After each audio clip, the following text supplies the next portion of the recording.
Hello students, आपका हमारी video में स्वागत है। और आज हम पढ़ने वाले हैं इलेक्ट्रिक डायपोल के कारण in broadside on position में किसी पॉइंट पर इलेक्ट्रिक फील्ड इंटेंसिटी कैसे निकालते हैं। जैसा कि आपने इससे पहली वाली वीडियो पढ़ ही चुके हो, इससे पहले वाली वीडियो हम लोगों ने इलेक्ट्रिक डायपोल के लिए इन एंड ऑन पोजीशन में निकाली थी। तो आज हम इलेक्ट्रिक डायपोल के कारण in broadside on position में निकालेंगे। तो आप सब जानते होंगे कि in broadside on position क्या होती है। तो in broadside on position उसको कहा जाता है कि जब हम किसी इलेक्ट्रिक डायपोल को परपेंडिकुलरली किसी पॉइंट पर, इलेक्ट्रिक डायपोल के परपेंडिकुलरली किसी पॉइंट पर इलेक्ट्रिक फील्ड इंटेंसिटी फाइंड करते हैं, तो उसके लिए हम लोग ब्रॉड साइड ऑन पोजीशन का उपयोग करते हैं। चूँकि डायग्राम बनाने में मेरे को टाइम लग जाता है, इसीलिए मैंने डायग्राम को पहले ही बना दिया। तो आप देखिए कैसे बनाया मैंने इस डायग्राम को समझने का प्रयास करना। सबसे पहले मैंने क्या किया, एक इलेक्ट्रिक डायपोल बनाया, जो कि इलेक्ट्रिक डायपोल में ए भी एक इलेक्ट्रिक डायपोल था जिसके पास चार्जेस कौन कौन से थे, -q और +q। वो आप सभी आसानी से जानते हो कि जहाँ पर दोनों चार्जेस कैसे होते हैं, सेम मैग्नीट्यूड के होते हैं लेकिन अपोजिट नेचर के होते हैं और इनकी डायरेक्शन हमेशा नेगेटिव टू पॉजिटिव होती है। ठीक है, फिर मैंने परपेंडिकुलरली, चूंकि ब्रॉड साइड ऑन पोजीशन में पूछा गया था मेरे से, तो इस इलेक्ट्रिक डायपोल के परपेंडिकुलरली मैंने क्या खींचा इस डायपोल एक्सिस पर एक बाइसेक्टर खींचा। तो इस पॉइंट P पर मैंने सोचा कि चलो यहाँ पर इस पॉइंट P पर क्या निकाल लेते हैं, आपके लिए इलेक्ट्रिक फील्ड इंटेंसिटी को फाइंड कर लेते हैं। तो आपने देखा कि जो AB की डिस्टेंस होती है 2a, तो हमने इसको आधा आधा बांट लिया और इस सेंटर से इस पॉइंट P की डिस्टेंस क्या थी आपके पास में, r थी। चूँकि आप जानते हो, हमने फिर क्या किया, इसको मिला दिया तो इस तरीके से ट्राइंगल की शेप में बिहेव करने लग गया ये।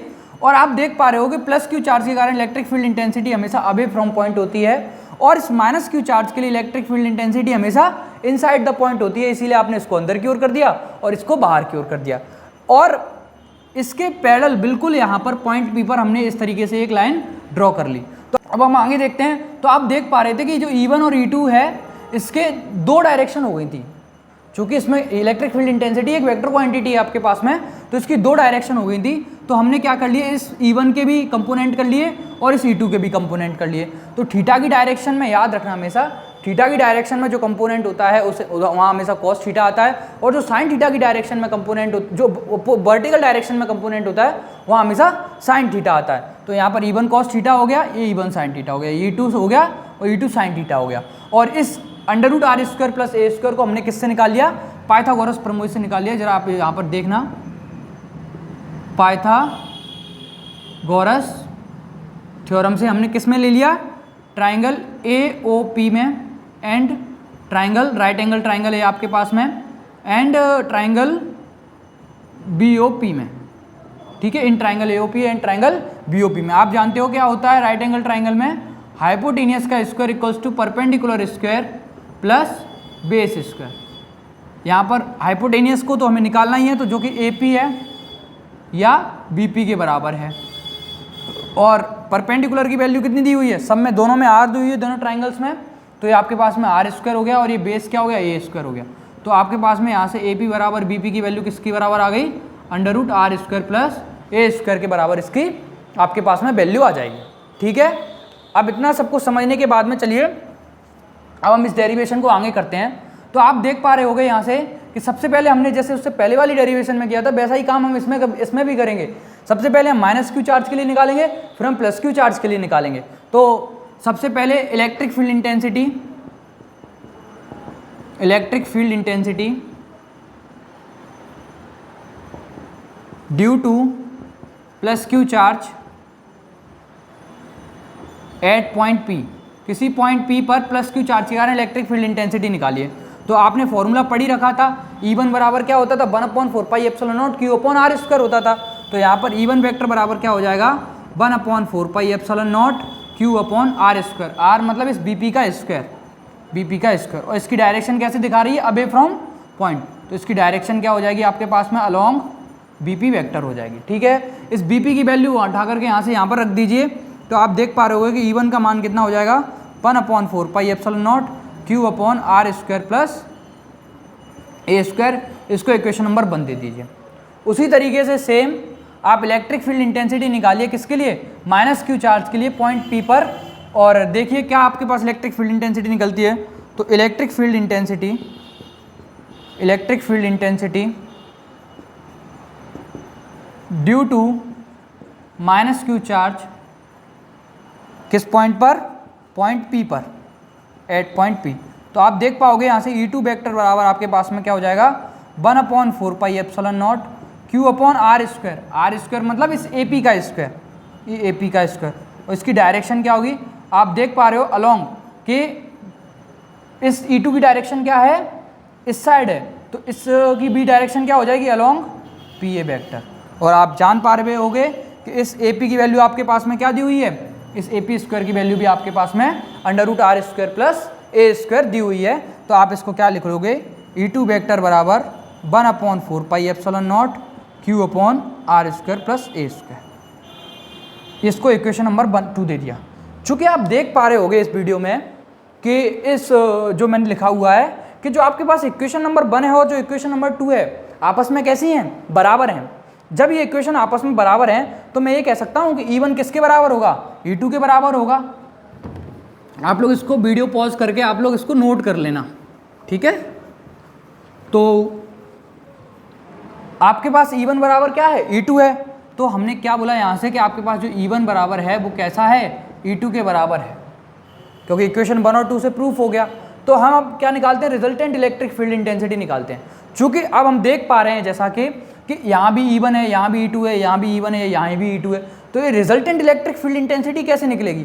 तो ज़रा देखिए, ये E1 और ये E2 मैग्नीट्यूड में कैसे हो गए, इक्वल हैं। और साइन थीटा लगा हुआ है तब भी ये दोनों आपस कैसे हो गए, इक्वल हैं।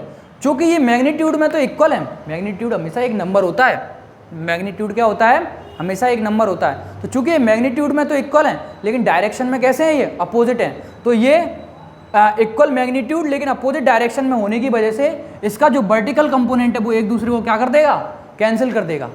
और जबकि हॉरिजॉन्टल जो कंपोनेंट है वो एक ही दिशा में होने की वजह से क्या हो जाएगा, ऐड हो जाएगा। क्योंकि जो चीज़ें समान दिशा में होती हैं वो हमेशा क्या हो जाती हैं, यहाँ पर ऐड हो जाती हैं। तो हमेशा रिजल्टेंट इलेक्ट्रिक फील्ड इंटेंसिटी निकालोगे in broadside on position में, वो हमेशा किस कंपोनेंट के कारण निकलेगी, हमेशा हॉरिजॉन्टल कंपोनेंट्स के कारण निकलेंगी। तो आप देख पाओगे कि यहाँ से E बराबर रिजल्टेंट इलेक्ट्रिक फील्ड इंटेंसिटी हमारे पास में क्या हो जाएगी, E1 cos theta plus E2 cos theta.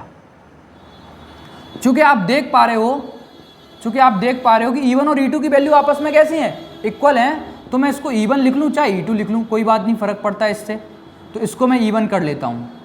तो E1 cos थीटा और E1 cos थीटा मिलकर के क्या हो गया आपके पास में, 2E1 cos थीटा हो गया। अब E1 की वैल्यू तो हम जानते हैं लेकिन भाई हम cos थीटा की वैल्यू को तो नहीं जानते। तो आप ऐसा करना, यहाँ साइड से ही, लेकिन थ्योरम में आप आगे ही लिखते चलना, यहाँ साइड से cos थीटा की वैल्यू निकाल लीजिए। आपके पास राइट एंगल ट्राइंगल दिया हुआ है, तो किसी भी राइट एंगल ट्राइंगल में AOP में देख लीजिए, इन AOP में। तो आप जानते हो cos थीटा बराबर क्या होता है, cos थीटा बराबर आप जानते हो बेस अपॉन हाइपोटेनियस होता है, बेस अपॉन हाइपोटेनियस होता है। बेस कितना दिया हुआ है AOP में, बेस की वैल्यू आपके पास में A है, और हाइपोटेनियस AP की वैल्यू कितनी है आपके पास में, √r² प्लस a²। देखिए ये दी हुई है वैल्यू।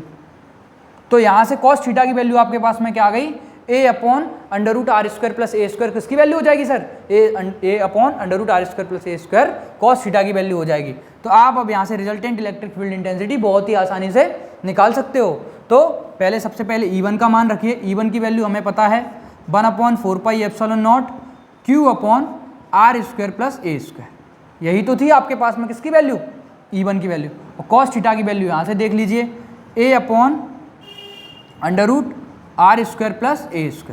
ठीक, तो अब आप इसको आगे फर्दर सॉल्व करोगे तो इसको 1/4πε0 लिखोगे, और इसको मैं ऐसे लिख सकता हूँ Q × 2a, क्योंकि मैं आपको हर बार बता चुका हूँ कि जब भी इलेक्ट्रिक डायपोल के कारण आप इलेक्ट्रिक फील्ड इंटेंसिटी फाइंड करोगे, कुछ भी चीज़ फाइंड करोगे, हमेशा क्या आएगा, उसका मैग्नीट्यूड आएगा, डायपोल मूवमेंट आएगा। तो Q × 2a किसके बराबर होता है आपके पास में, Q × 2a आपके पास में डायपोल मूवमेंट के बराबर होता है। और आप इसका क्या कीजिए, अंडर रूट यहाँ से निकाल लीजिए, तो r² प्लस a² की पावर क्या हो जाएगी, 1/2 हो जाएगी। चूँकि सारे बच्चे समझदार हैं, आप सब जानते हो कि जब बेस इक्वल होता है तो आपकी घातें क्या होती हैं, उसमें जुड़ जाती हैं। तो r² plus a² plus a² जुड़ेगा, तो आपके पास में एक में आधा जुड़ता है तो हमेशा क्या आता है, 1.5।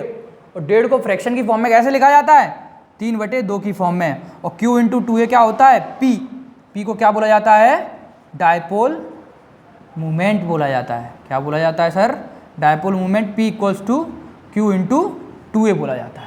तो जब आप लोग यहाँ तक इसको सॉल्व कर लोगे और हम जब आगे बढ़ते हैं तो आपके पास में रिजल्टेंट इलेक्ट्रिक फील्ड इंटेंसिटी क्या आ गई, E बराबर 1/4πε0 P/r² प्लस a² 3/2 आपके पास में क्या आ गई, इलेक्ट्रिक फील्ड इंटेंसिटी आ गई है।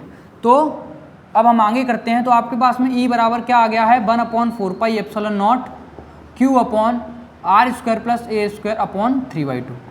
मैंने कल भी एक बात कही थी कि जो आपके पास इलेक्ट्रिक डायपोल है वो हमेशा फिक्स रहेगा। जैसे देखिए मैं ये बात कहूँ कि आपके पास ये इलेक्ट्रिक डायपोल है, ये दोनों कैसे हैं, फिक्स हैं।